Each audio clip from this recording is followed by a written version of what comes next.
Whether they're used as first or second cars, cheap and cheerful city cars have vastly improved in recent years. However, unfortunately, the Kia Picanto, despite funky looks, a long standard warranty and competitive pricing, has failed to outshine rivals like the VW Up and the Hyundai i10. That might all change for 2017 though, because this new model has an even funky exterior look, improved interior quality and infotainment, and its longer wheelbase should mean that it's more comfortable and have better space inside. The other headline news is a new turbocharged 1 litre 3-cylinder petrol engine, the most powerful ever fitted to a Kia Picanto. Now, unfortunately, that lovely new petrol engine I was talking about isn't coming till later this year.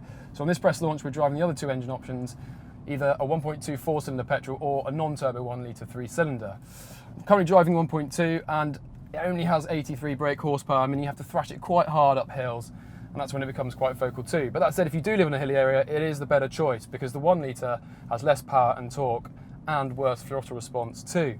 Elsewhere though, the steering is a little vague off centre, but actually pretty well judged when you're settled into a bend.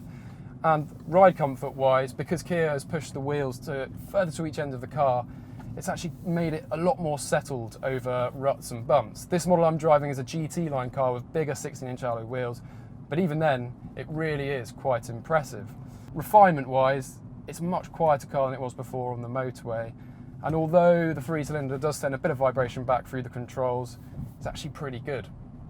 Kia has lifted the Picanto's cabin by adding higher quality materials and more personalisation options, although a VW Up still manages to feel plusher inside. The new 7-inch colour touchscreen infotainment system you see here is very good, but will probably be reserved for more expensive models. Front space in the Picanto is generous, but its rear space is tighter than in a Hyundai i10. Boot space, though, beats both of these rivals for both space and practicality.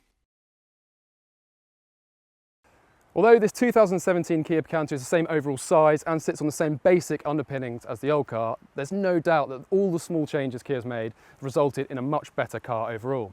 It's not only more comfortable, it's sharper to drive, and its interior is a much nicer place in which to spend time. However, unfortunately, at this stage, without UK pricing or having driven it in the UK, it's difficult to say whether it will be able to topple its best rivals. For more information, just search Kia Picanto at whatcar.com.